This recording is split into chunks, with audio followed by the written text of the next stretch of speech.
Hello, sir. You are not audible.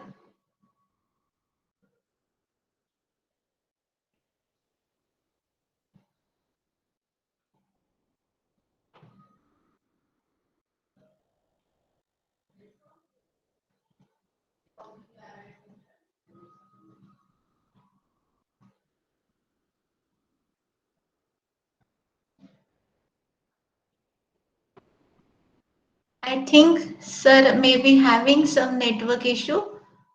Please be with us. Have patience. He will be joining soon. Am I audible to everyone? Can anybody tell me? Yes, madam. Yes, ma'am. You Yes, are ma'am. audible. Thank you, madam.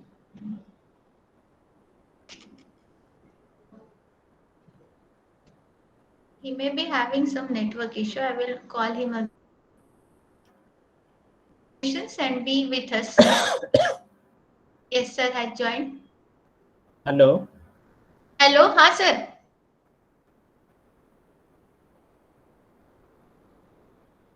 Hello.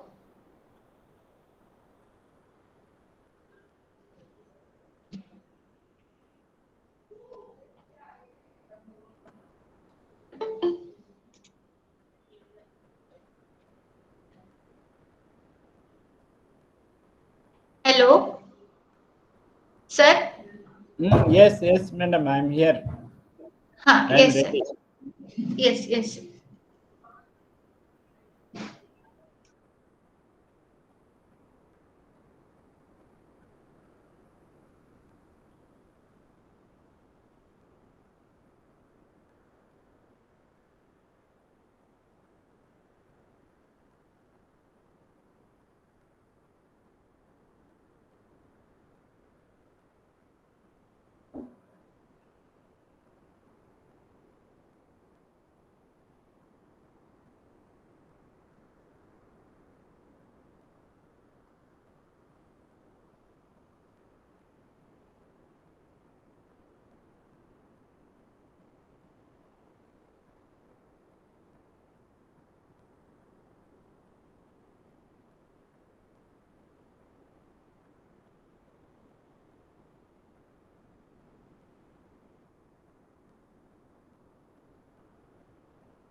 Sir might be having certain issue with presentation.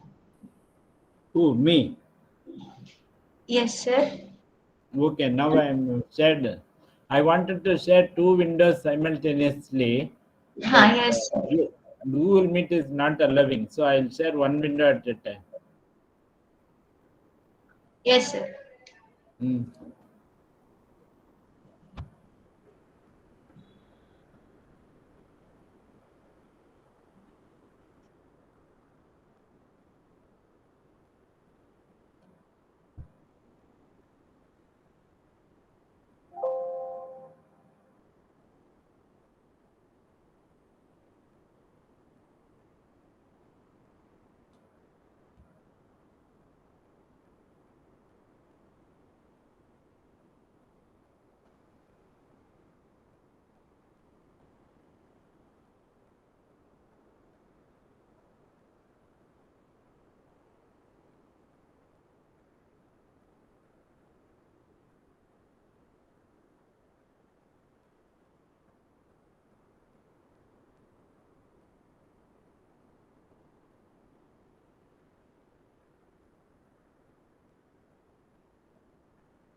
Yes, sir. Sorry to interrupt you.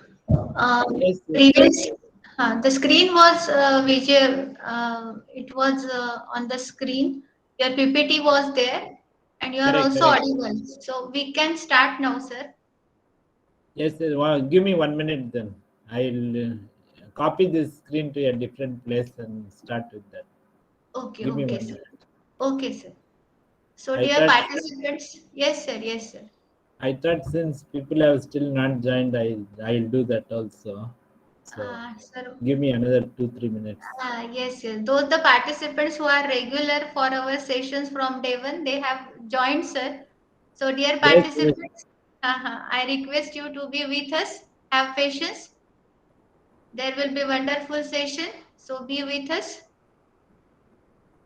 Thanks to all the people who joined in time. I hope not to disappoint you people. I'll try to live up to the expectations. So give me a couple of minutes. I copied. Now it is in the process of copying to a different place. Yes, sir. Yes, sir. Sure, sir.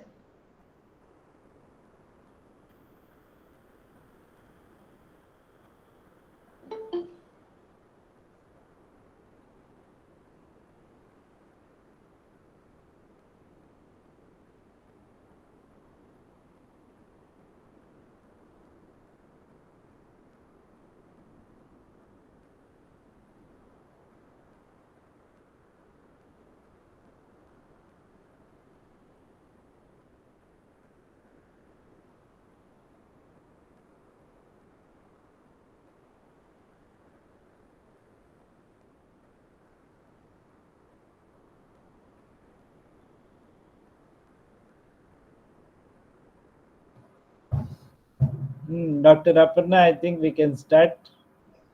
Yes, sir. Thank you, sir. Thank you. Yes, sir. Now you can proceed, sir. So we are very eager to hear from you on classical optimization basics and numerical methods. Yes, sir. My screen is visible. Yes, sir. Oh, 1 minute, 1 minute. There is a small issue, I think.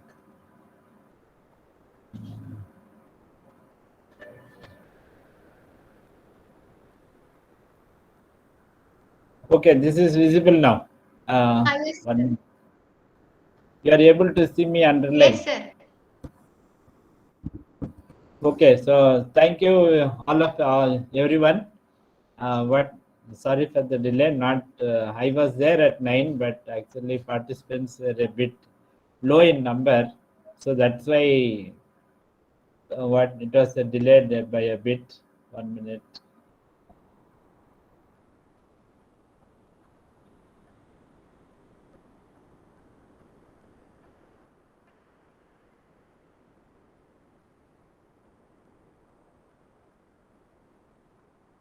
Okay, so welcome to this 3 sessions of optimization by me.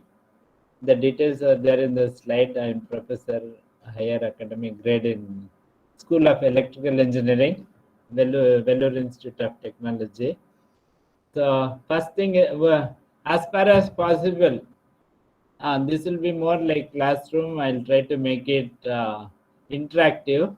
So participants, you're all welcome to interact. Stop me at any point and ask your questions, or at least give your opinions. Share whatever you know with the others. So okay, to get the idea of what was covered in this STTP in the last week. This is the first day of the second week, if I'm not, if you remember. So I to get an idea of this, I also attended at least a few sessions of the last week, now and then, here and there, whenever I got time. So we'll start with, okay. So there are people like, for example, even Professor Bedecker was there. Afterwards, Professor Rao was there. Many of them started from the basics. So again, the participants can think why this fellow is again starting from the basics, right? So that kind of basics they covered is different. The kind of basics I will cover is different. And also I have been teaching engineering optimization from the past many years.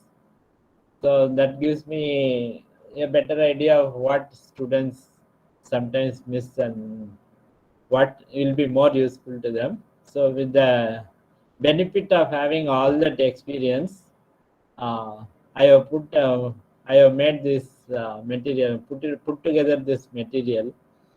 So hopefully all of you will be so interested that next session people will say we do not have break. We'll continue with this. Okay, so that's the what target you think. So first thing is, what is classical optimization? Is there anything non-classical optimization? So if participants have an idea, that will be more nice. Sometimes all this teaching, whether in classroom or in conferences or in this kind of workshops, get a bit boring because they are not interactive, right? So slowly, people start to sleep off. So what my wish is, or more learning takes place if audience also is given a chance to speak, or at least the speaker will get a opinion of what the audience knows and not know. So what is classical optimization? Anybody volunteering? A few seconds. Don't worry, I'm not going to hang on for too long for this. A few seconds. Anybody?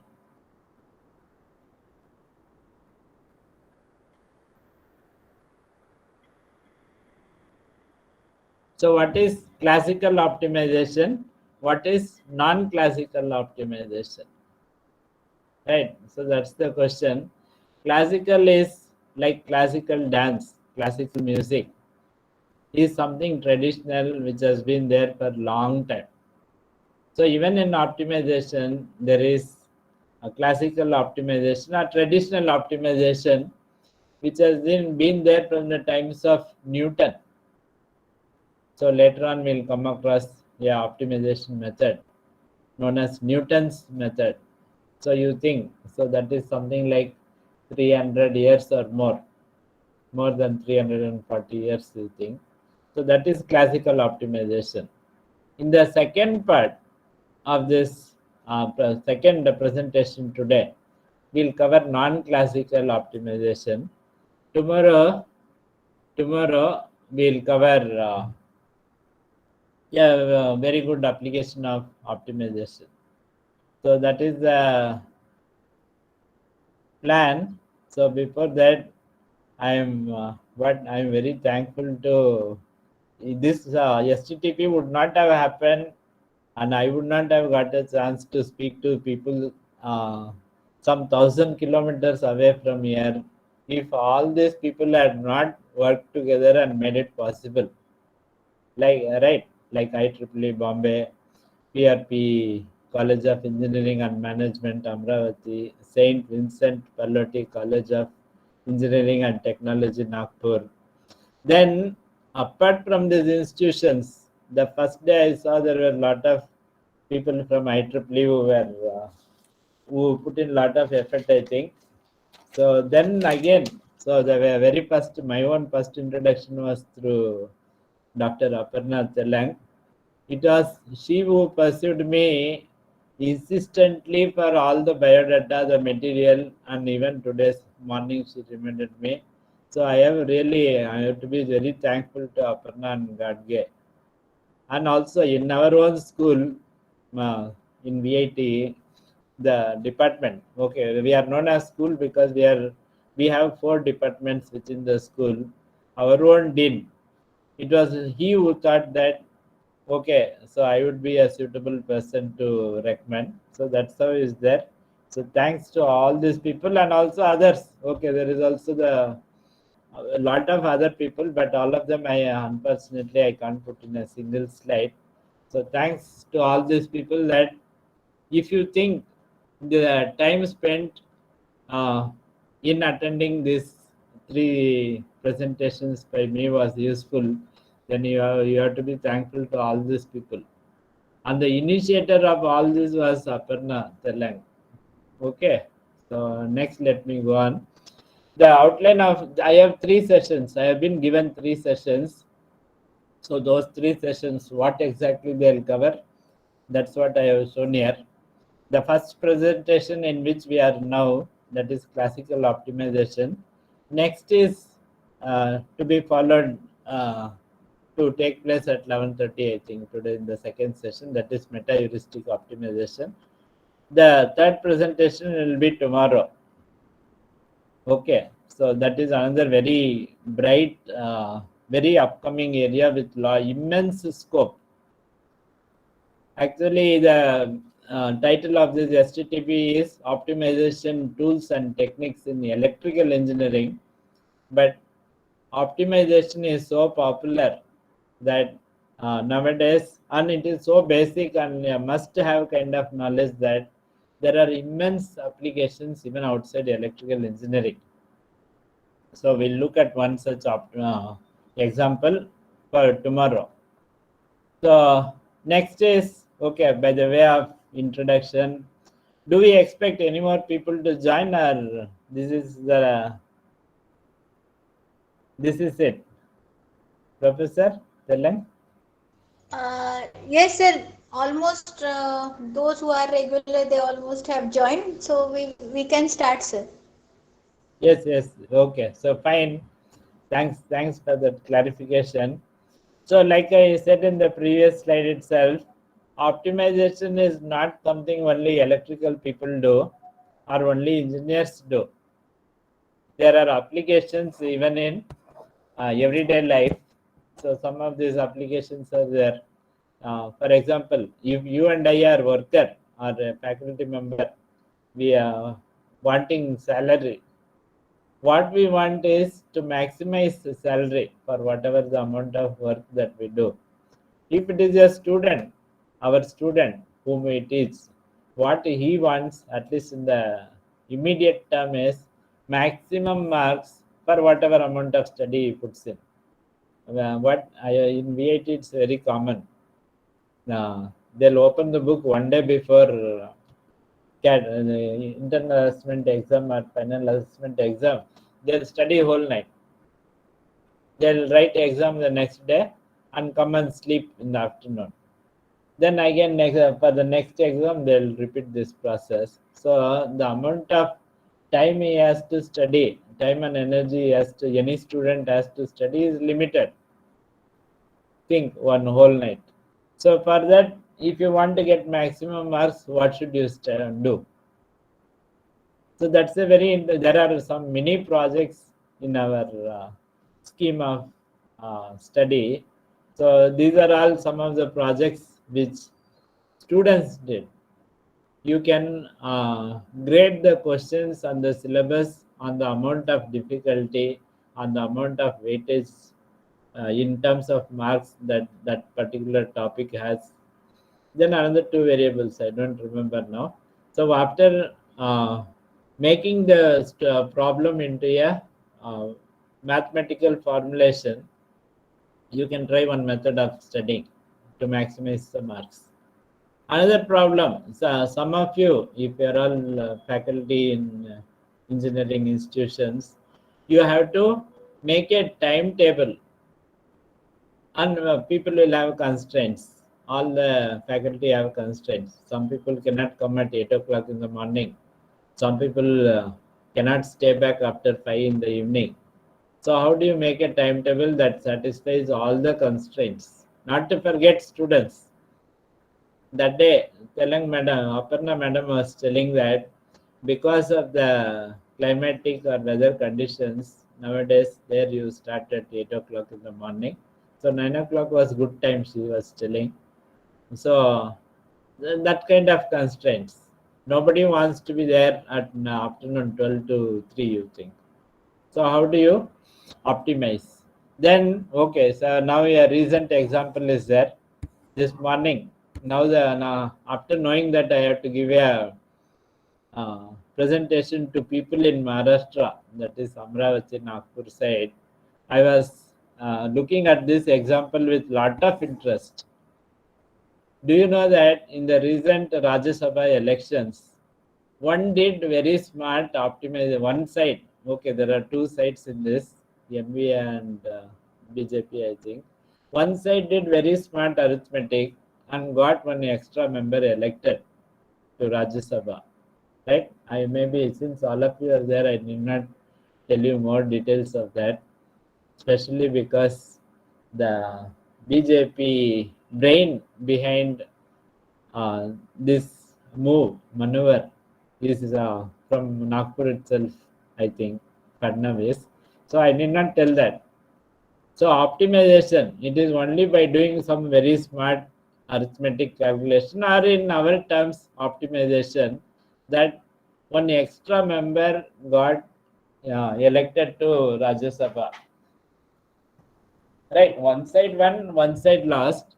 So the better the one who was smarter, that is in terms of optimizing, let us say, they got one extra member elected by them. Right.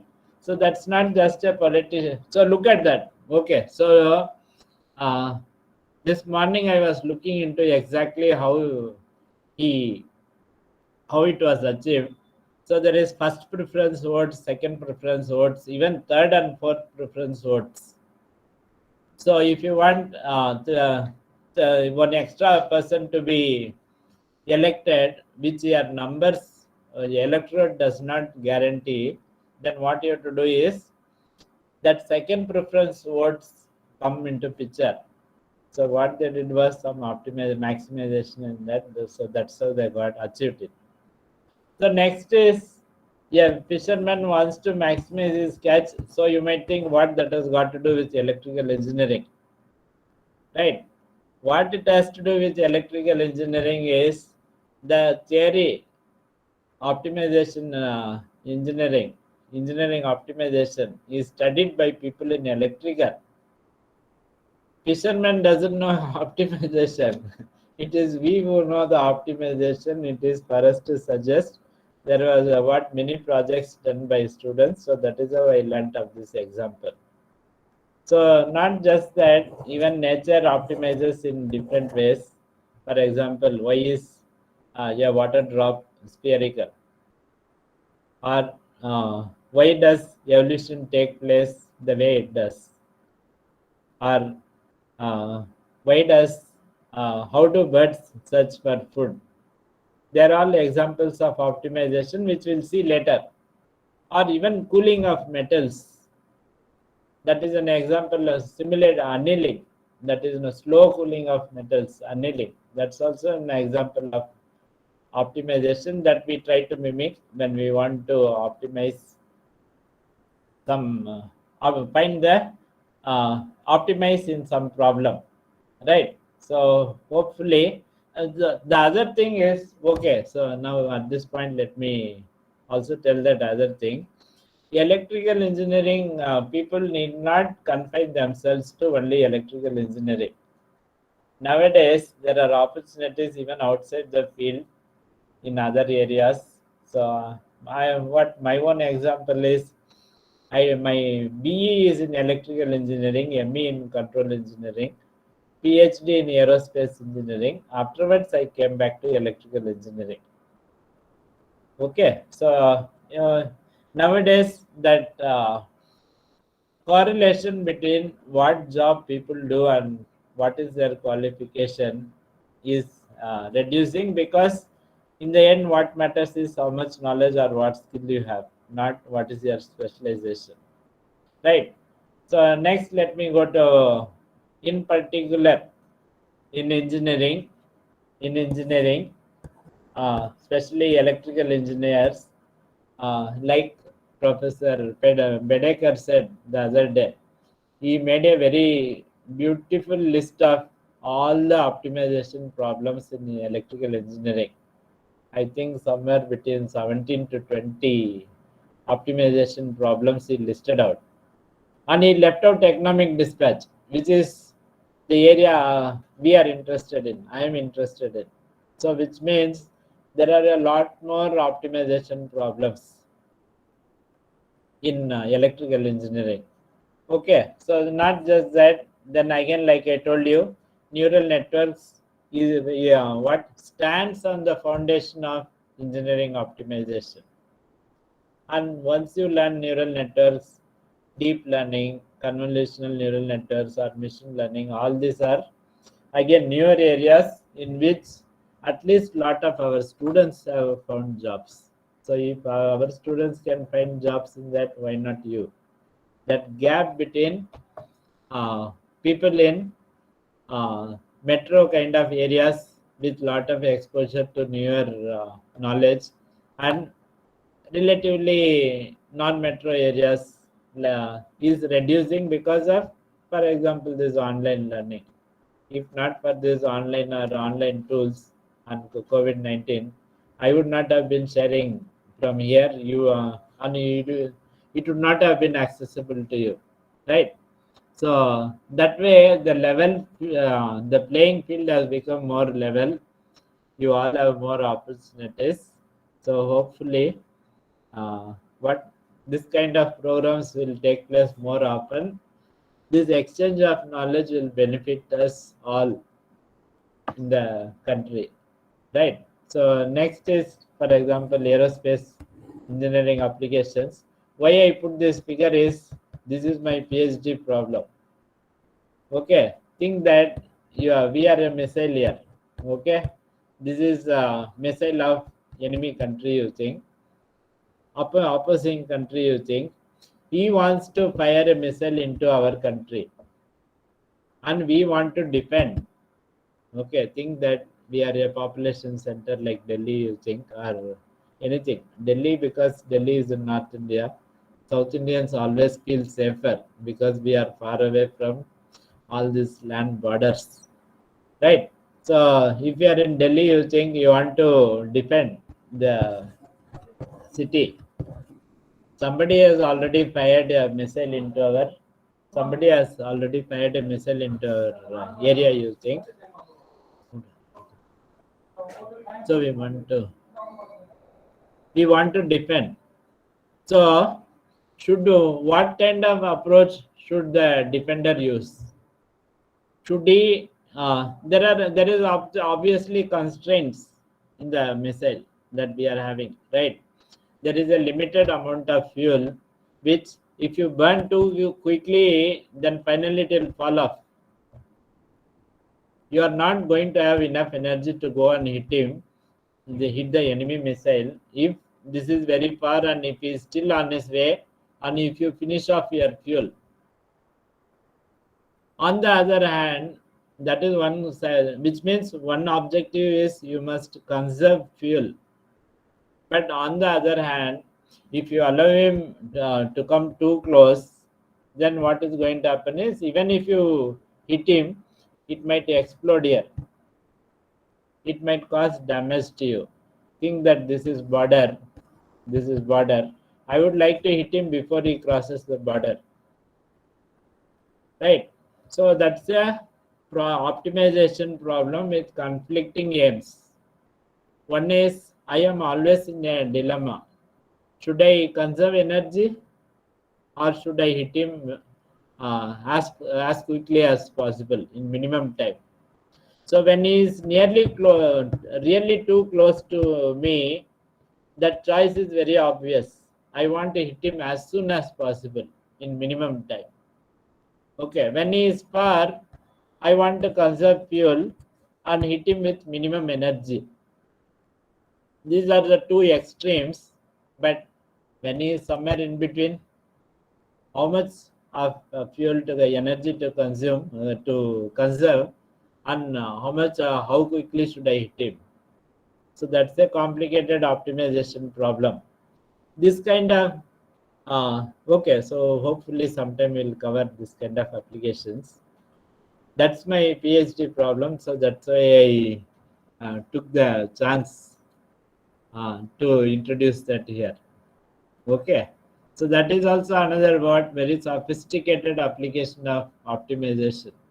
Hopefully we'll cover now, or maybe if not now, in the future, some workshop in the future, right? So let me go on to the next. So the next thing is, do we really need to study theory? another one open question to all people, participants. Do we really need to study theory? Engineering optimization. Okay, engineering optimization is a blend of or combination of theory and practice. Okay, you might think engineering is applied science, then why we should study the theory and not straight away go into practice, right? Not go away straight away into practice. So, do we really need to study any theory instead of straight away diving into the practice?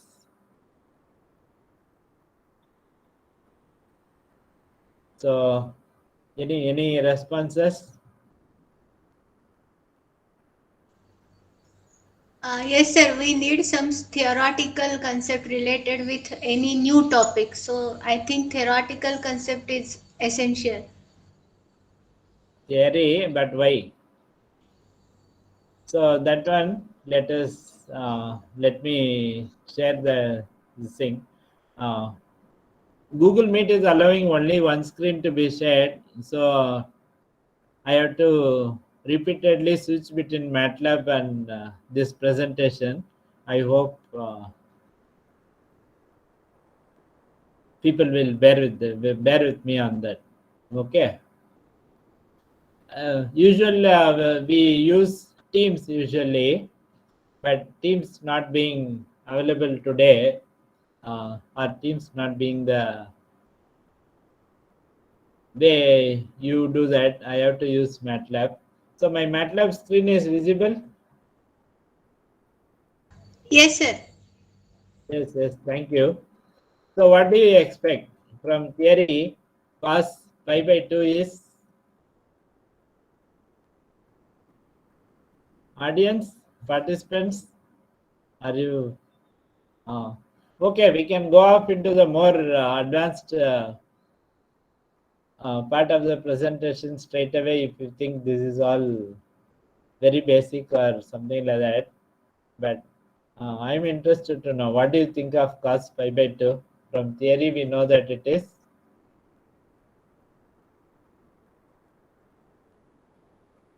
cos 90. From theory, we know that it is. Madam, Aparna madam said you are all Yes, regular participants. yes, So participants. Yes, participants. It is our request. Be interactive.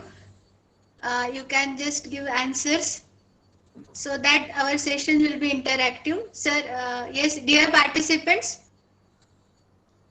Anyone from participants? there are 36 people, right? Yes, sir. Okay, so for now we'll proceed. You can expect what from if you know only the theory, or in theory we study that cos 90 degrees is 0, but MATLAB doesn't think so. Okay, so MATLAB thinks gives some other answer. So it is for us to understand why MATLAB is giving an answer different from what we expect. Right. So to know this kind of things, this kind of knowledge will come only from the theoretical understanding. So that is why we study the theory. Right. Then another thing, another example from last week's presentation,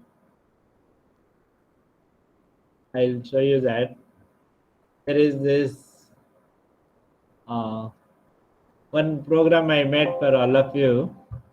Okay, 1 minute. I'll open that.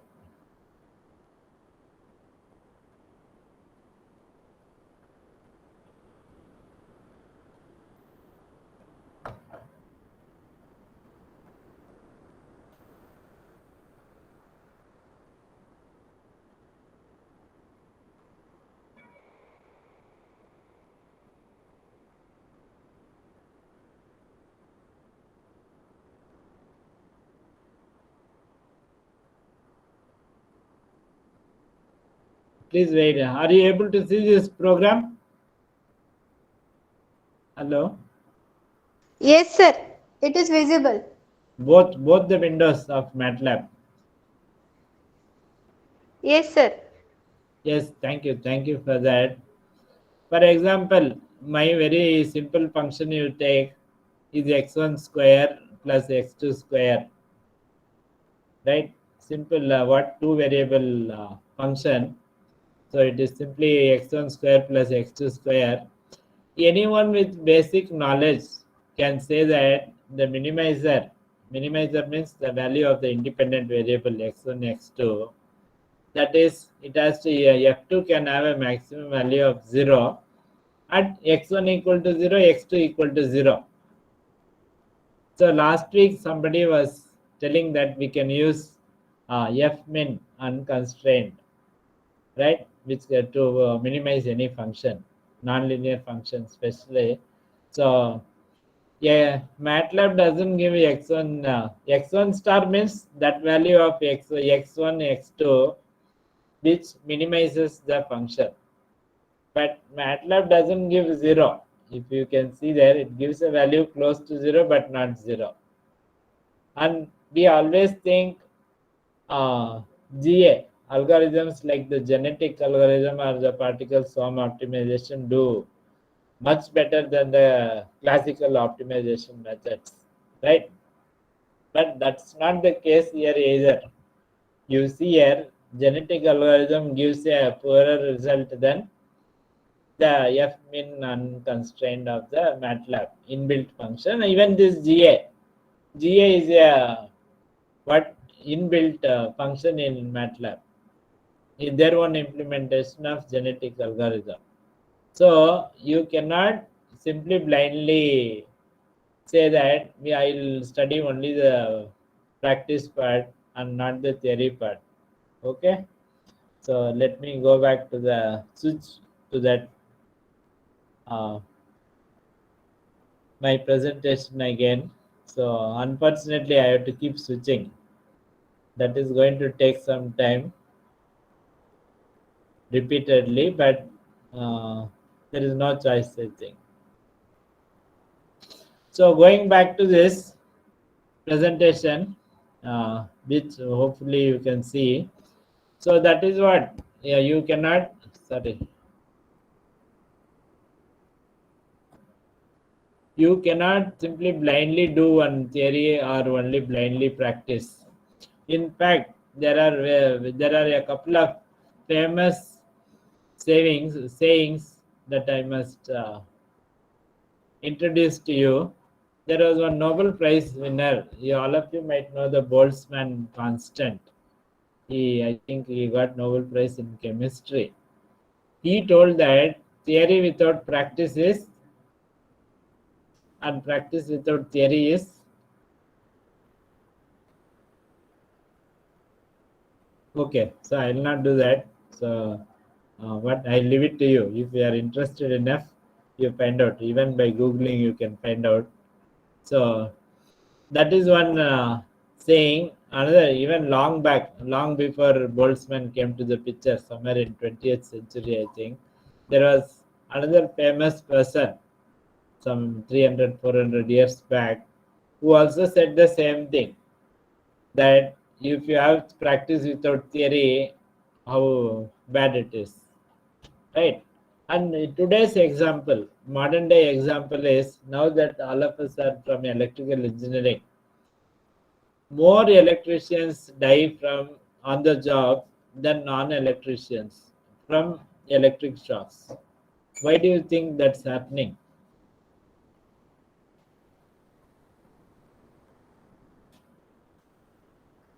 Hello.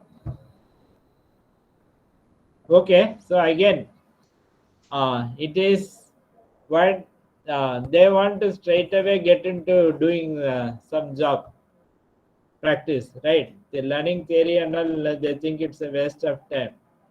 So what happens is very quite often, 1 minute, sorry. So what happens quite often is straight away, okay, the senior or their own master from whom they learn, he also will be unqualified. So what happens is they never pick up that theory part. For example, if you have one phase, one neutral is there, the switch should be on the phase side or neutral side to control any load. So this kind of mistakes I noted when I was an engineer, and maybe you might be interested to know that I was engineer near your area where you people are there now. I was engineer in Ballarsha or Ballarpur, which is about 200 kilometers south of Nagpur and very close to 20 kilometers from Chandrapur. Probably when Professor Pedekar, Prashant Pedekar was in Chandrapur Engineering College, I was engineer there at that time in the 90s. Okay, between 92 and 98, I was there. Okay, so I have seen why they die is because they don't learn enough theory. Like for example, on which side should the switch be in a to control a load? Should it be on the phase side or on the neutral side? Okay, so that I'll leave it to you. Uh, Again, you find out. Next, let me go to the next slide. So we come to the uh, basics of optimization. For example, if you have only just to take the very most basic thing. Okay, f is equal to x square. You think what is the procedure that we follow to find the minimum of this or optimum of this? We don't know what we'll do, whether what we get is a minimum or maximum. So let me use a common word, optimum. What do we do to find the minimum or optimum of any function? There is something that we have been taught and we do blindly. Okay, so what we do is we differentiate, set it equal to 0, then solve this equation. So that solution of that will give x star, the value of x that will minimize f1 in this case. So now question is, what has derivative got to do with finding the minimizer? That is one question we can ask, right? The second question we can ask, for doing the same procedure for f2 is equal to x cube. For x square it will work. If you want to find optimum, you can find x star by doing this procedure, but for f2 it will not work. So why do you think it will not work? Okay, just in case you are still in doubt, you draw the figures of both f1 and f2, then you will understand why it will not work for f2. And even for f1, the optimizer that you get, is it a minimum or a maximum, minimizer or maximizer? So think like this, the value of f at that x star is optimum. The value of x star at which f obtains optimum, that is known as optimizer. Okay, let us make that distinction so that any further discussions further to this will become less ambiguous. The value of x star is optimizer. The value of f is at x star is optimum. And optimum can be maximum or minimum. X star optimizer can be maximizer or minimizer. Right. So having said that, now the three questions are, what does derivative have to do in optimization? What role does calculus have here in optimization? Second is, why will it work for F1 but not for F2? Third is, even for F1, that optimizer you get, is that a minimizer or maximizer? Right. So we have plenty of basic questions, like somebody was telling, uh, we may have, okay, many of us might be very well qualified, but once we come to a new area, it's not that we automatically know all of them, just like that. It needs to be studied from the basic. Okay, so this part, okay, this part of the PPT presentation is to explain that kind of thing. If anybody says no, we know all this, let us skip all this, then I can go up into more advanced part, right? But since that feedback I don't have, I'll continue with this. So the answer to all these questions,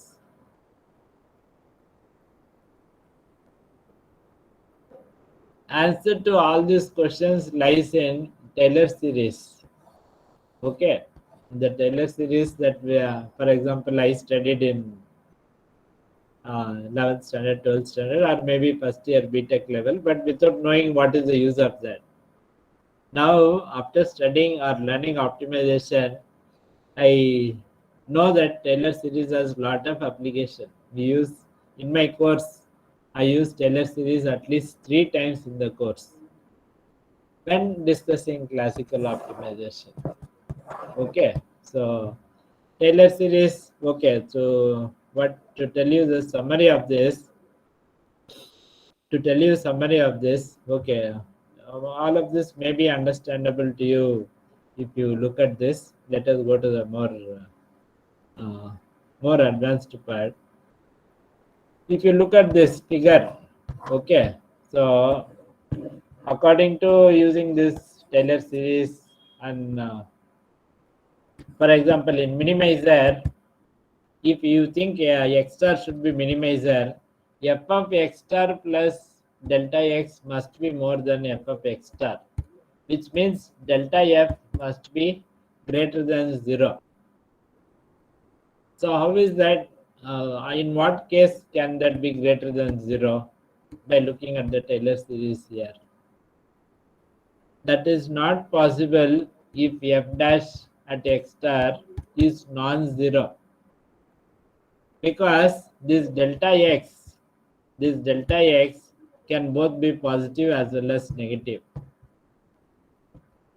So if it is going to take different signs, not that f dash at x star also is going to take the opposite sign, so that this first term is always same sign in nature of the same sign, right? So because of that, the only way that delta f can always be greater than 0 is the contribution of this first term must be 0, and delta x is non-zero here, as you can see here.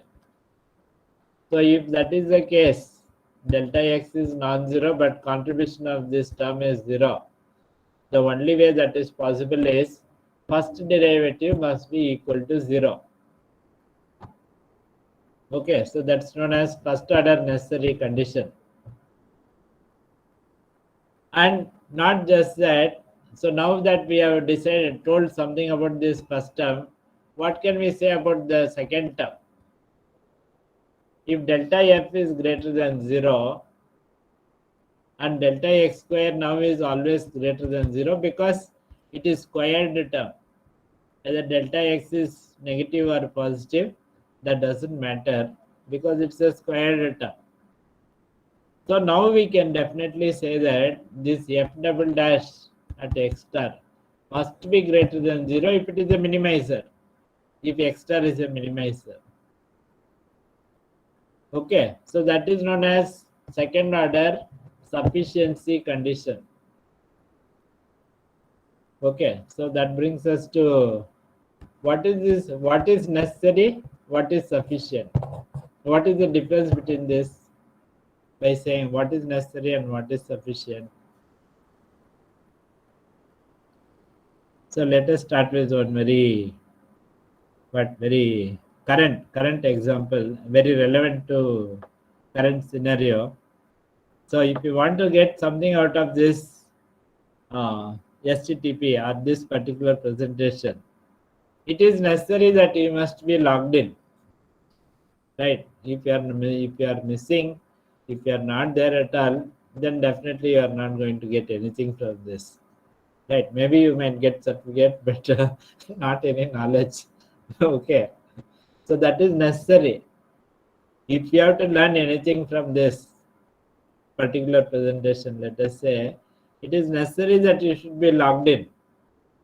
But on the other hand, if you are merely logged in and doing some other work side by side, then that's not sufficient to learn anything, right? Sufficiency condition is you must also be mentally present here, right? So that's a ordinary day-to-day example you think. Other examples, okay, engineering examples.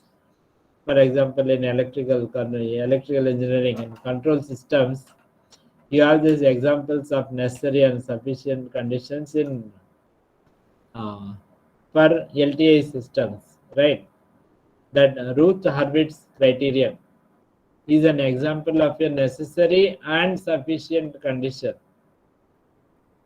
If you know advanced control theory or modern control, Lyapunov conditions, Lyapunov methods are sufficient but not necessary for the stability of the system being studied.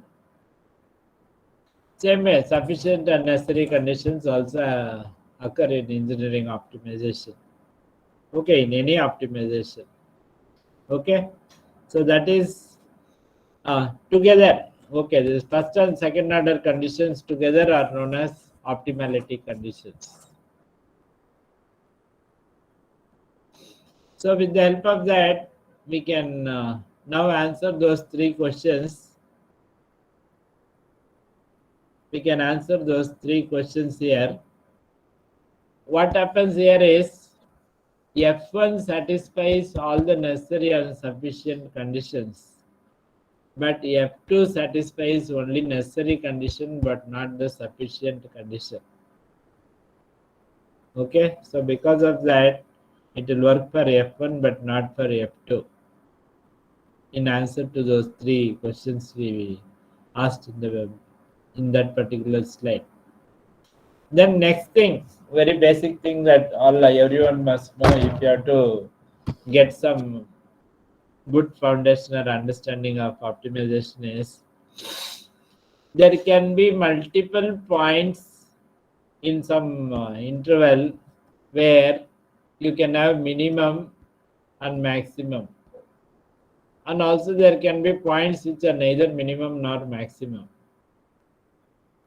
Okay, like here for example, like here, this one for example, this is neither minimum nor maximum, because if you proceed in this direction there is a maximizer, if you proceed in this direction there is a minimizer.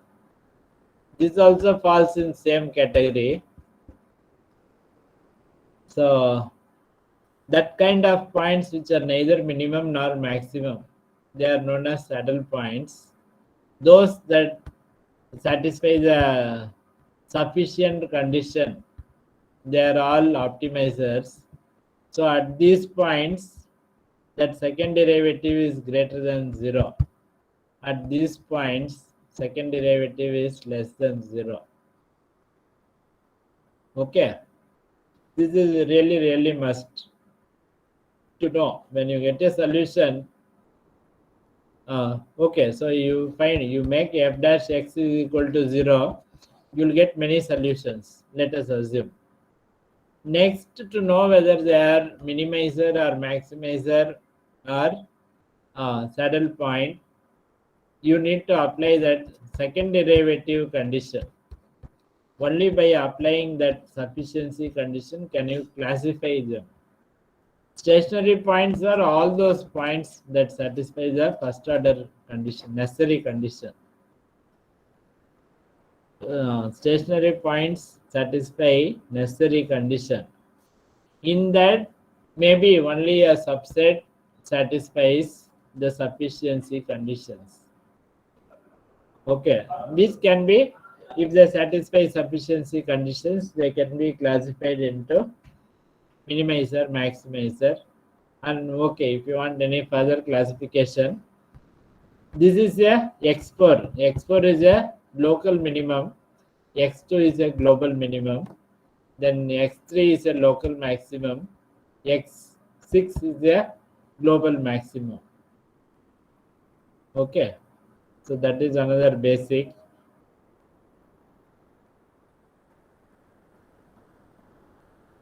So one basic silly example you think to understand that, right? Okay, why basic all the time is, without learning any ABCD, nobody is going to learn bat, cat, bat, mat, rat, all that, bat, all that, right? So you must learn. You cannot say, for example, if your child is a very bright student, you think you can't say, okay, I'll skip LKG, UKG, I'll go straight away to first standard where they teach only cat, bat, rat, mat, and all that. Yeah, like what all this ABCD having been taught in LKG, UKG, KG, right? So you must start where you need to start. Only then you can have a proper foundation. Only then you can write all that higher level things. So this is something like that. In case people are familiar, I can skip. But suppose we want to find and classify these stationary points of some, let us say this is the f of x given. So from first order condition f dash x, setting it equal to 0, that is our first order necessary condition, right? By using first order necessary condition, I can get all the stationary points. Then to know whether it's a maximizer, minimizer, or a saddle point, I need to find the second derivative at each of these points.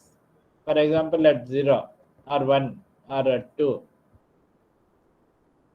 So by finding out what the value of this second derivative is at each of these points, I can classify them. Okay, so you do the necessary maths. What I did after finding all that is, 0 is the 0 here is a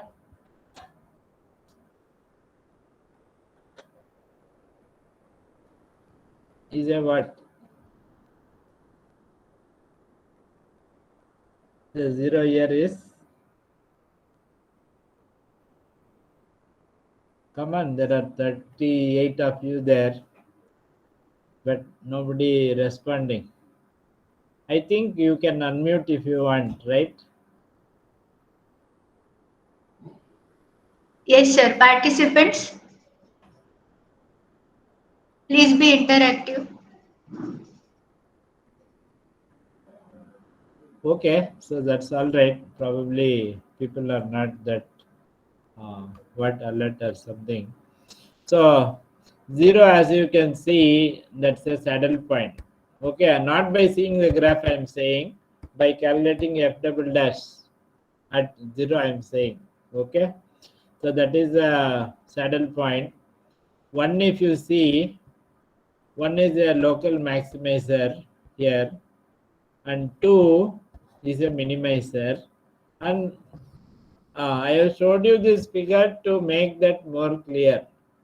Otherwise, by using this uh, second order sufficiency condition, substituting x star equal to 0, 1, 2, 3, you can find it out.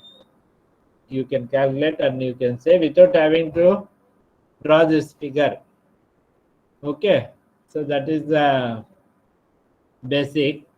Now, very simple examples are there from electrical engineering, which uses into which you can use the first order and second order conditions.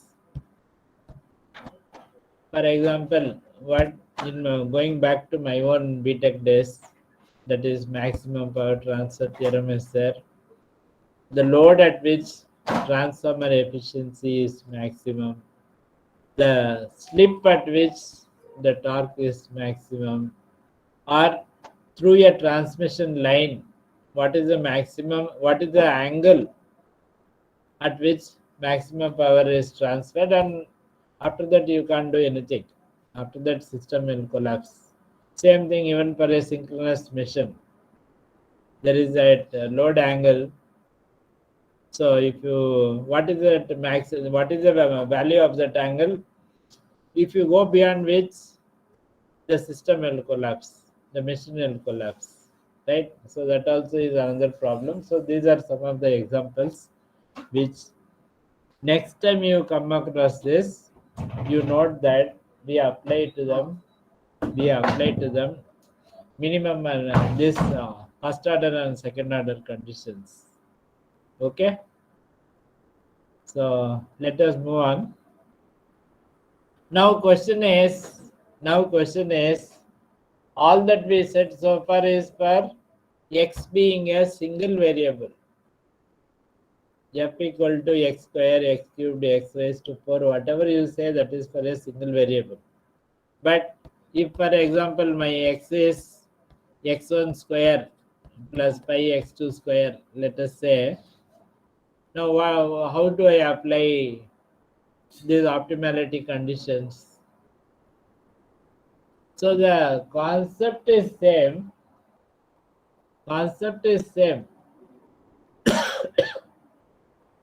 That is, there is a first order necessary condition, there is a second order sufficiency condition. Only thing is, what is that f dash x known as now? If x is a multivariable, that first derivative is del f. Now del f should be equal to 0. Okay, del f should be equal to 0. That is our first order condition. And second order condition is del square f must be greater than 0. Okay, so now it is done. Also note that here I have put a bold face 0, here I have put an ordinary 0. Note that very carefully, because this 0 is not just a 0, it is a vector of zeros of the same order as del f is a vector. Okay, this is a n cross 1 vector, del square is a n cross n vector. So when it comes to n cross n vector, I am saying one ordinary 0 is enough, scalar 0 is enough. But when it comes to gradient, I am saying it should be a n cross n vector of n cross 1 vector of zeros, right? So that's the what, if you are not understanding enough, or if you are new to that, maybe you will not understand. But and also, what is del f? What is del square f? Right? It's not that always we have that kind of maths on our fingertips. So the next slide helps as a refresher.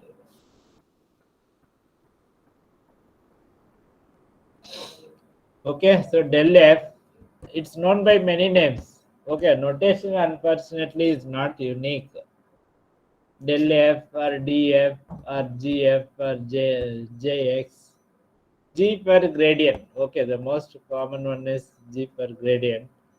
D for derivative. J for Jacobian.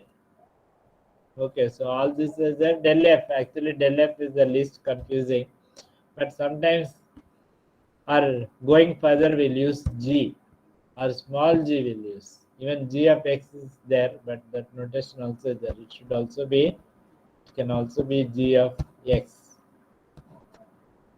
small g of x. That is also allowed and very much in use. Okay, so as you can see from here, del f means derivative of that f with respect to each of these components of x, where x consists of x1, x2, sorry, wait, x1, x2, etc. up to xn. Okay, x is a vector having n components. So del f also becomes a column vector having n components, or it has n rows, one column. So its order is n cross 1. And the del square f, that is again known as what in many, it has many notations. So d square f or del of del f, it is derivative of derivative, right? So del square f comes from del of del f. So that also is known as Hessian H. Okay, so in engineering optimization, the most common things we use is G and H. G and H to denote first and second derivatives, second order derivatives, where X is a vector. Okay, so this is so what happens when I say del F should be equal to 0 is each of these partial derivatives must be equal to 0. That's the meaning. And when I say that H is greater than 0 or less than 0, for maximum, for minimizer, this H must be greater than 0. For maximizer, H must be less than 0. So what we mean by saying that a matrix is greater than 0 or less than 0, or sometimes it can be both, is we are referring to the eigenvalues of this matrix. If all the eigenvalues of H are greater than 0, then we say that H is greater than 0. And that is a sufficient condition for that X star or the H at that X star. For X star to be a minimizer if H at X star is greater than 0. Similarly, for maximizer, H at X star must be less than 0.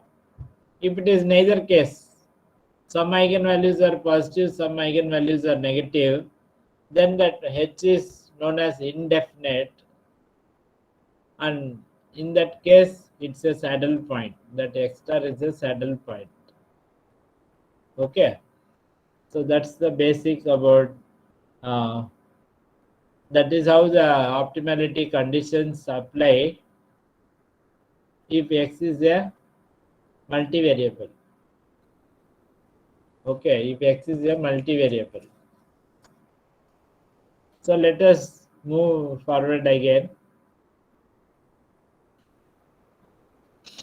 Now, using those conditions, can we again look at a example how to find and classify stationary points of some f of x? So again, this should be a bold face 0. Okay, this presentation, lot of this presentation was made last night, in the last moment. So small mistakes are there. Okay, so del f should be equal to 0. So you have two simultaneous equations here. You have two simultaneous equations, but if you have two simultaneous equations, we should have only two solutions, right? But here we seem to be having lot of solutions. So why is that? Why do we seem to be having lot of solutions here? Lot more than that. So 38 others are there in the presentation. Are you all listening? I think maybe you should tell me that. Yes, yes. Go ahead, sir. Okay. So Praveen is there who has got one. Right. So I should ask Praveen a question. Okay. I have to ask him that question now. So if there are two simultaneous equations, just only two simultaneous equations, why what and only two variables, I should have only x1 x2 value, right? Why am I having so many solutions here?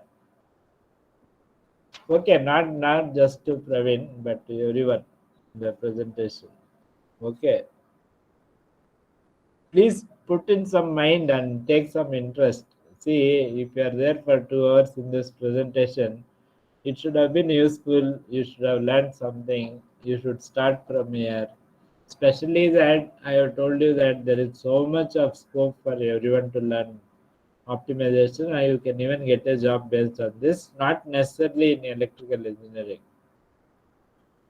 right? So, what make it count? These 2 hours are all these presentations. You make it count.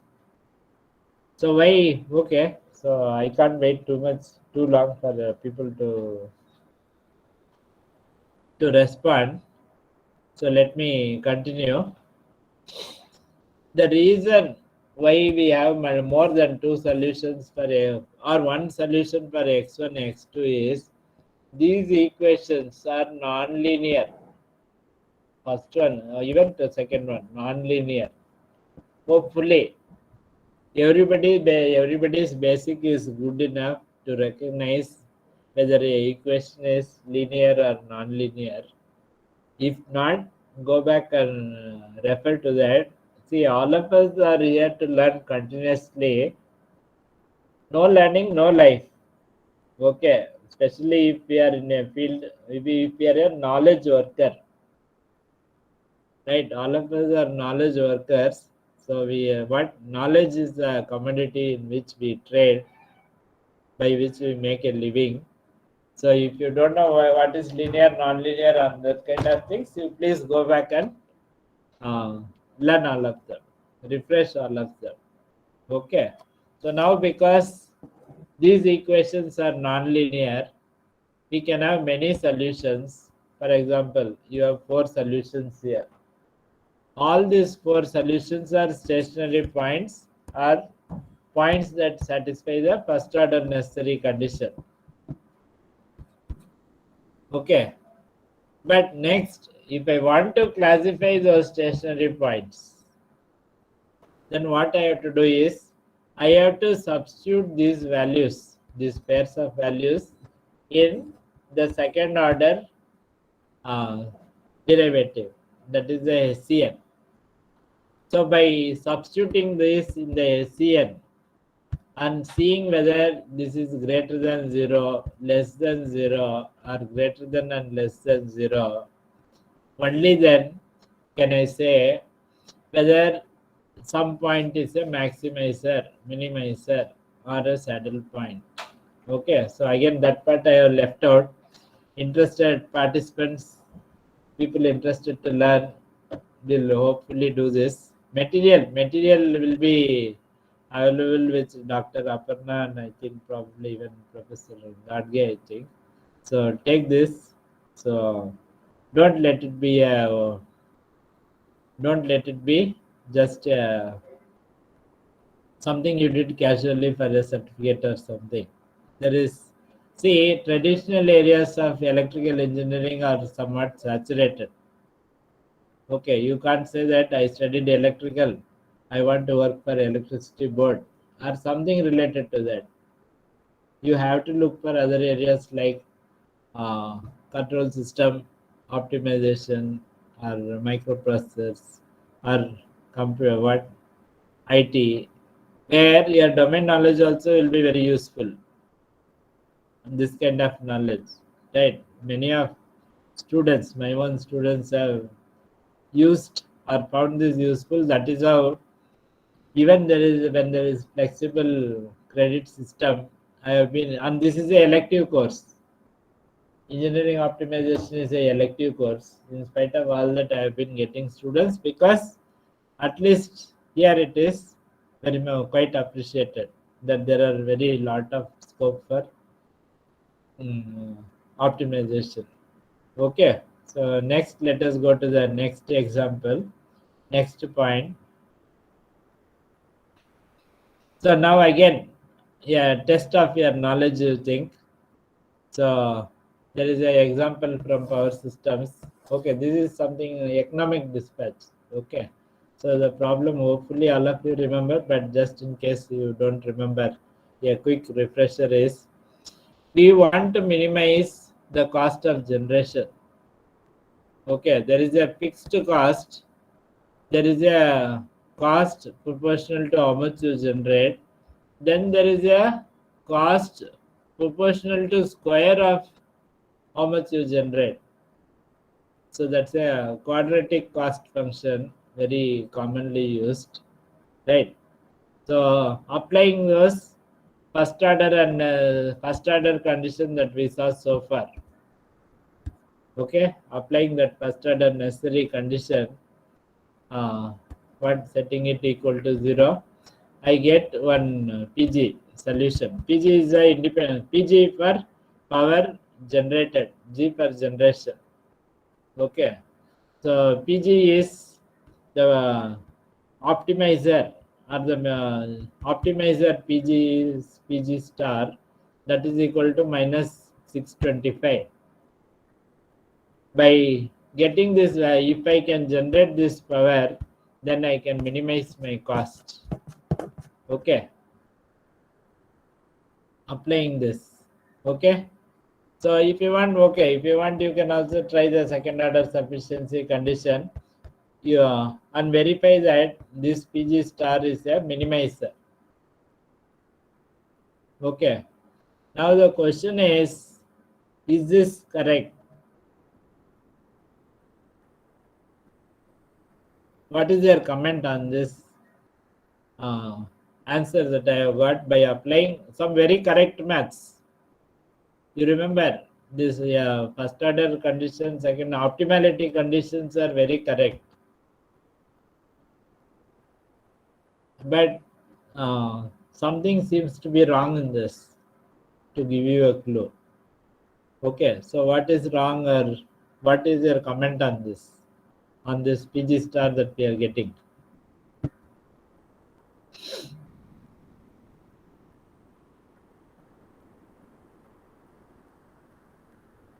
Hello? Yes, sir. PG star, it is double derivative, so how it is minus b upon 2a? It is, if you solve this and see, the 2a times PG plus b equal to 0 means what? If I want to solve for this, if I take Yes. b to the Then other I side, got it is minus b. minus b This upon 2a, 2a. minus b by 2a. So a, b, c are given here. A, b and c values are given here. So using them, I got minus 625. Now question is, what is wrong with that minus 625? Sir, it is generation and we are getting minus. Correct, good, very good. So thanks to Aparna. See, the point is, we want to minimize cost of generation. Okay, where generation can be, you think it can be, minimum value is 0. If I say it is minus 625, then the generator, instead of acting like a generator, it is acting like a load or a motor, you think. It may probably, instead of the prime mover driving the generator, now the generator has become motor and driving, the prime mover has become the load. That's the meaning of this minus sign.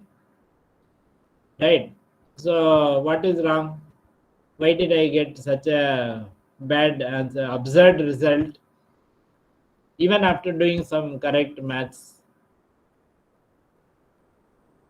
So that's Maybe due to another the values of question. sir A, B, C you have chosen. No, not the ABC. Okay, for your information, I took all these values from that some textbook, a very good textbook. So that's why even the cost is in dollars per hour, not in rupees per hour. Okay, some standard textbook. I don't remember where. Maybe Hardy Sadat or Wooden Ullenberg, or some very nice book, or even research papers have values of ABC. Right, ABC values are not unrealistic. Okay, ABC values are very realistic. The problem is, like Professor Bedecker was telling last week, in real life problems, always there are constraints. Okay, here I have treated this as if it is an unconstrained problem, as if I'm trying to minimize or optimize some unconstrained function. Whereas in real life, it has a constraint. Okay, that especially electrical people can very much appreciate.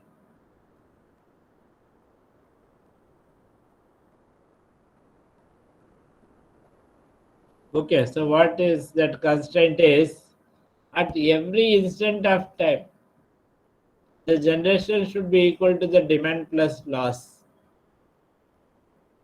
Right? Have we forgotten that? We want to minimize something, okay, that's fine. But while also satisfying at every instant of time, that generation should be equal to the demand plus loss. Okay, so only by also adding that constraint and saying that this constraint must be satisfied at every instant of time, can we get a realistic answer? All right, so some very good example for electrical people, especially BTech people appreciate this. So with that we come to constraint optimization. What we did saw so far was unconstrained optimization. Now we come to constraint optimization, where we want to minimize some f of x such that some h of x is equal to 0, you think. Put all the terms on the left side, keep only the 0 on the right side. Okay, that's a equality constraint. So how do you solve a constrained optimization problem? So there was one famous Joseph Louis Lagrange some 200 years back, I think 200 or 250 years back, who said how to solve. Okay, maybe he didn't say in today's language, but in the language of his days he told. So in his honor, we have this quantity known as Lagrangian. So what you do is, somehow you convert this constrained optimization problem into an unconstrained optimization problem. 1 minute, sorry. வேற room போயிட்டுமா? வேற room எதுனா போயிட்டுமா? Shall I go to some other room? No, I'm waiting for that meeting consultancy project. Oh, okay. This yeah, okay. So sorry for that interruption. So somehow you convert this constrained optimization problem into an unconstrained function. Okay, so that in that unconstrained function known as Lagrangian, you have the original function f plus that constraint also is part of this Lagrangian, but it is multiplied by one multiplier known as again Lagrangian multiplier. So once you have a expression like this, now you can try to minimize that Lagrangian as if it is unconstrained. That is, use that necessary condition del L equal to 0, which will give you one x star lambda star value, which you can use for finding the minimizer of f. Okay, but now what happens is, since you have another variable or constraint, this x star you get now may be higher than the x star you might get if this constraint had not been there. Okay, so that's the effect of constraint. Okay, so if you put that constraint in this problem,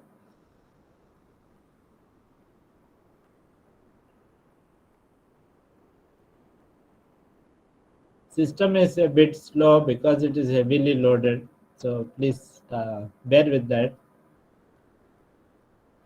It's so if you put that constraint, you will not get a observed result like this, that PG star is minus something.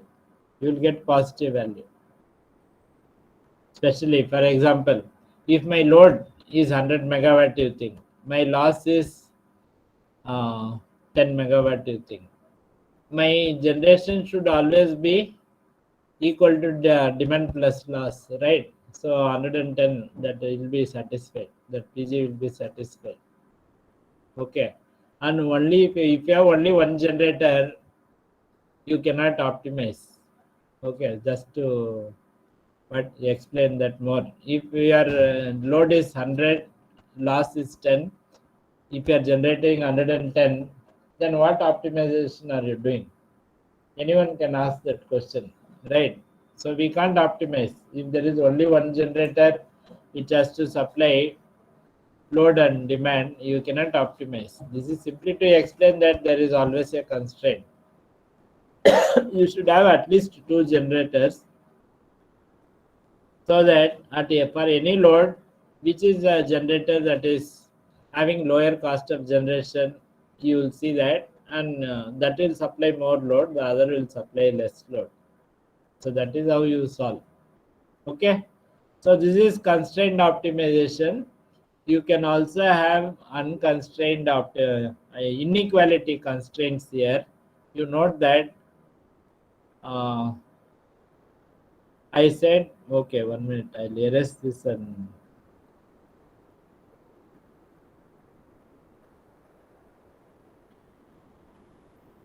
so you have, this is a inequality, this is a equality constraint problem. You can also have, and you often have, inequality constraints, but for now I'll skip that. Next we come to a simple constraint optimization example, which Professor Bedecker also used last time. Something that even 12th standard students can understand. But why I am showing you is, for example, in 12th standard or in first year, maybe 12th standard, okay, or nowadays maybe even earlier than that, there the method that is used is not this Lagrangian multiplier method. They use the elimination of variables method and solve this problem, but theoretically and more systematically, this Lagrangian method is more useful. Okay, so that is why I took this Lagrangian, same simple example, and showing you how to minimize that. Okay, so if you have a, and also like Professor Bedecker said, the default optimization that we do is not maximization but minimization. Okay, sometimes when it comes to expenses, for example, if I say I want to optimize my expense, then from the context you make out, optimize expense means minimize expense. If I say optimize saving, it means maximize saving. But we don't depend on the context to define what is optimization. We say that minimization is the default case for optimization. Even MATLAB does that. Even in our own problems, I don't need to say you minimize or maximize, except in basics that we saw so far. Okay, so otherwise what we do is we simply, okay, so to make it more clear, we can say minimize. So if there is a case of maximizing the volume, whatever theory that we have discussed so far, like constraint optimization, if it is applies only to minimization, if I want to maximize some f of x, how I convert this to minimization problem is, I say minimize minus f of x. Same way, like minimizing expense or maximizing savings is same as minimizing expenses. Okay, so something like that. It is same. Only thing is we put it in the opposite form. Okay, so if you do that, then you have this same basics being applied again. So solving this, okay, solving this, what you can get is, what is the optimum volume, then what is the optimal values for the radius and the height. Note that radius must be equal to the height if you have to maximize the volume for a given amount of material. Okay, that amount of material is denoted by A naught, the area. So thickness also is given. So once thickness is given, the area is given. That represents the amount of material. So next is we come to another basic topic of that, the numerical methods. Now question is, let me go back to that slide, then I'll come back to that. If when given a function like this, if I can find the stationary points, then also classify them into minimizers, maximizers, and saddle points. Okay, so why at all do I need numerical methods? By the way, numerical methods mean you'll try to guess some solution. You'll try to guess or take one initial solution, trial solution, and try to improve on that in the hope of finding optimizer, minimizer, let us say now. So why do we need that kind of methods when we can solve these equations and get this kind of solutions? Right, that's a very relevant question. Even if you don't know the answer, even if I don't know the answer, it is more important to ask the right questions and good questions. But good questions are more important than good answers, right? So why at all do I need numerical methods when I can solve these equations and get this and find whatever I want here? Did all of you get at least the question? Did all of you get at least the question? Yes, participants, are you getting the question? Sir is asking for that. Participants, all are you there? Participants? All are there, but many are. Say, okay. So, Nitin, okay, thanks for that. What someone's response? Nitin, Omkar, what Chandan, Aradhya, Rajnikant, only four are there now. Only four at least who responded. Okay, Shilpa, Prashant. Okay, thanks. Oh, what I'm glad that at least some of you provided some kind of feedback. So asking, knowing what the question is more good question is more important than having any answer at all. So let us, having asked that question, the next step is what is the answer? Okay, so what is the answer to that? Why at all do we need numerical methods? Like I told you, you try to guess an initial solution, then you find the value of the function at that guess solution. Then, depending on some method or algorithm or procedure, you try to improve on that, find a lower value of that f. Okay, so that's numerical method. So why exactly numerical methods are needed is, for example, if my f is of sixth order, what some x raised to 6 plus x raised to 5 plus x raised to 4, etc., trying to use that first order necessary condition, I get a fifth order equation. Okay, a fifth degree equation, let us say. Okay, a fifth degree equation. Now, maths, buffs, people who are interested in maths, or even general engineering people, how do you find the roots of a fifth order equation? Yeah, interesting general knowledge question from maths. How do you get the roots of a fifth degree equation? If it is quadratic, we have a formula, right? So for a cubic equation,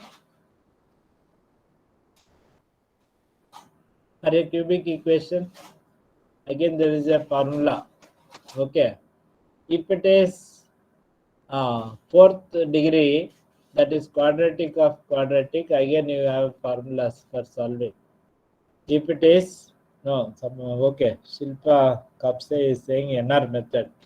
For what, Shilpa? For solving this fifth degree.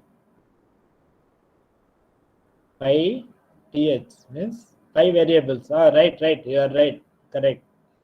But let us get the answer to this.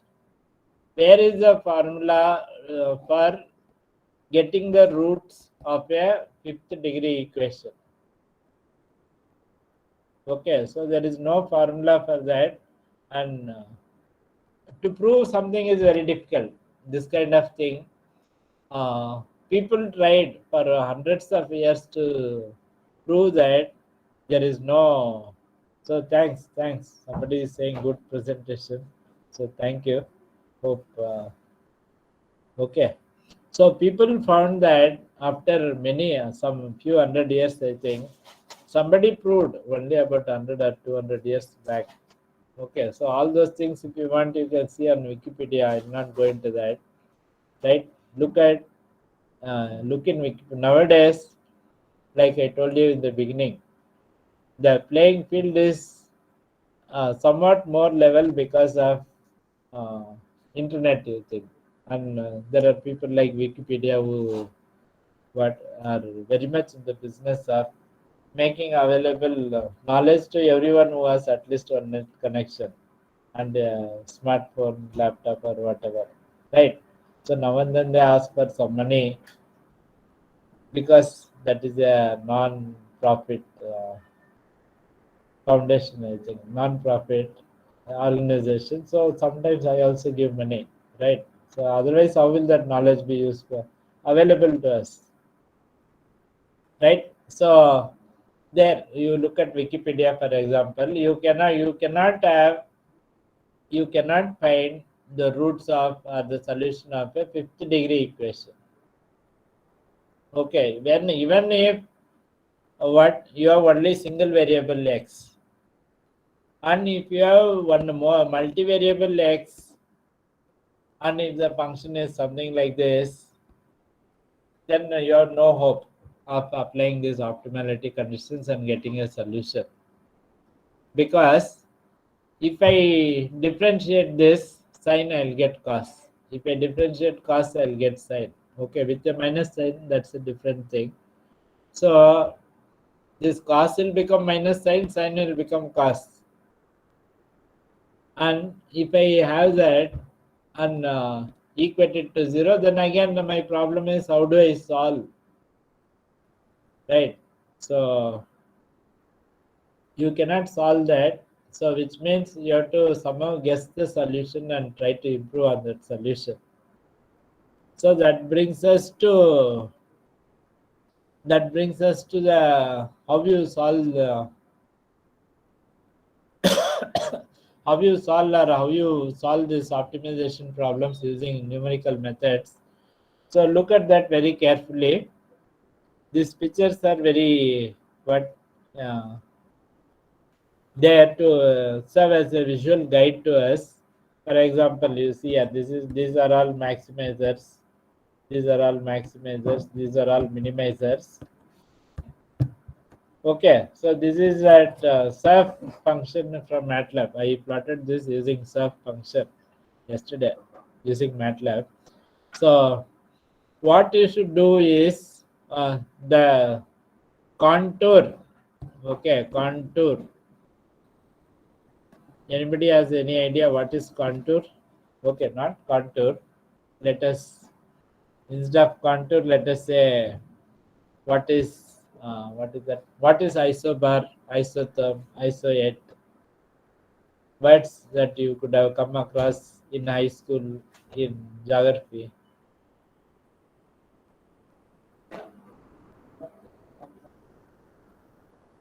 What are those? Isobar, isotherm, isoet. What are these? No, they are not maximizers. They are lines joining spots in the landscape. Let us say landscape having same values.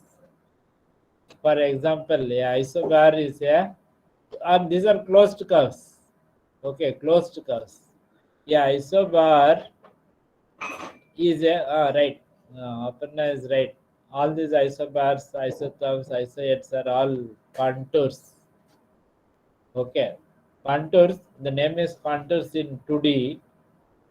In higher dimensions, it's known as level set. Okay, so isobar, for example, is a closed curve that connects, if you are referring to India, for example, that connects all the places having same amount of rainfall.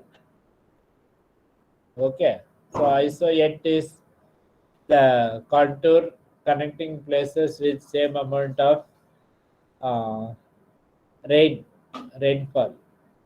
Isobar means pressure. Isotherm means same temperature. Okay, so we come to the contours because now that is what will help us. If I want to find the minimizer, think that I am somewhere here. My guess value is here. That is pi 0. You think my initial x of 0 is pi 0. If I want to find the minimizer from that point, what I should do or which direction should I go? Right. So if I keep going along this, no use because there is no change in function value. And if I go along this this direction, it is even worse because instead of my function value reducing, it's going to keep increasing. Okay, so I cannot do that either. So what I have to do is I have to go in the right direction, and that right direction is, for example, if I'm here, go. This is obviously right direction, wrong direction. So I have to go in this correct direction. Okay. So what is that correct direction? How do you define? For a human, see, if you are standing here, if you are a human being standing here, that's very easy. That's very easy for you because you are seeing, you have sight.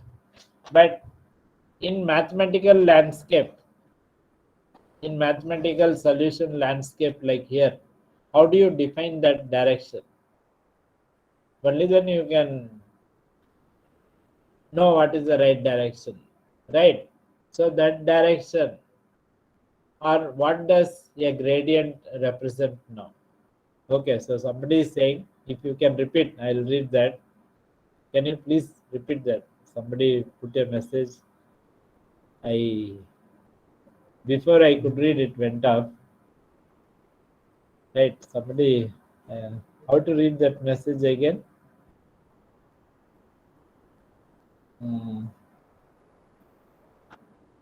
I am presenting, but where to see all those messages? 1 minute, 1 minute.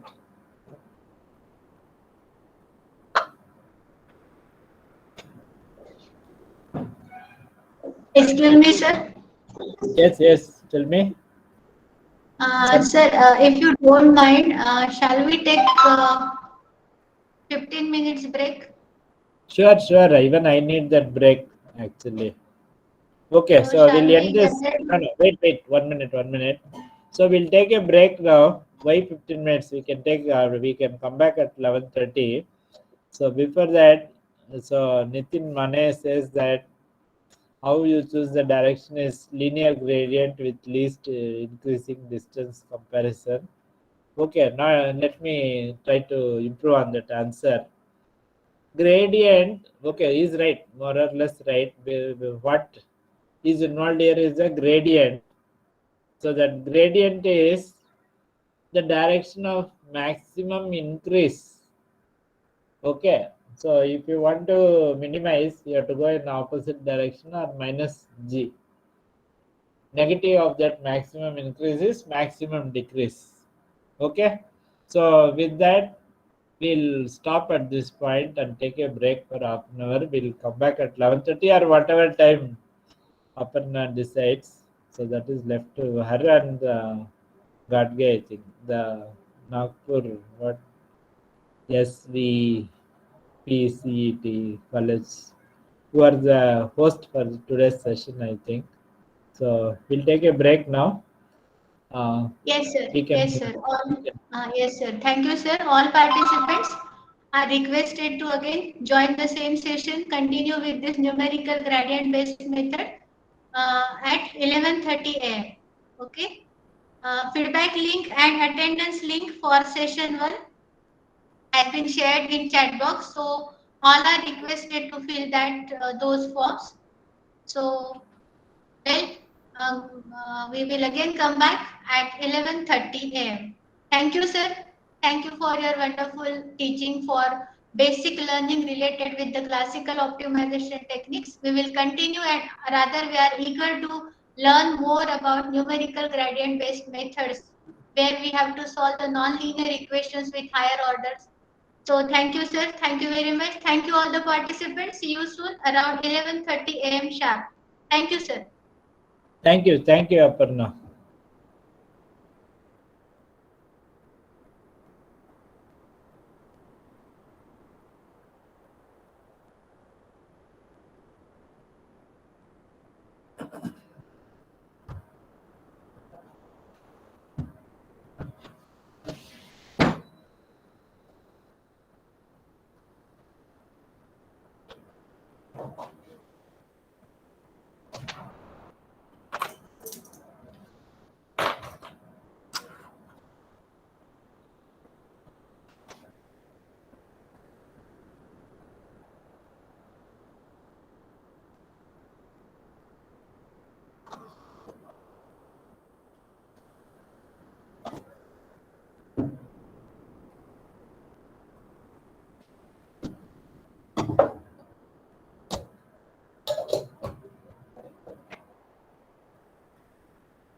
Okay, no problem. I'll sit here.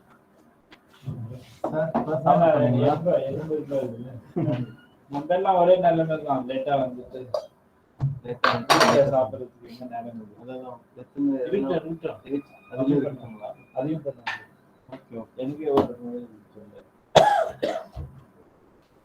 எங்க குடியாத்தம்ல இருந்து வரணுமா? ஆமா sir, இப்ப bus வர பிரச்சனை sir. சுத்தி சுத்தி வர வேண்டியதா இருக்கு. நீங்க எப்படி வரீங்க? வள்ளிமலை போட்டோடா? அந்த பக்கம் ரோடு சரியில்லையே. சரியில்லை. துணிமலை இல்ல இது ஸ்கூல்ல உட்காந்து துணிமலை ஃபர்ஸ்ட் நியூஸ் பேப்பர் புரியுதா? என்ன டேபிள்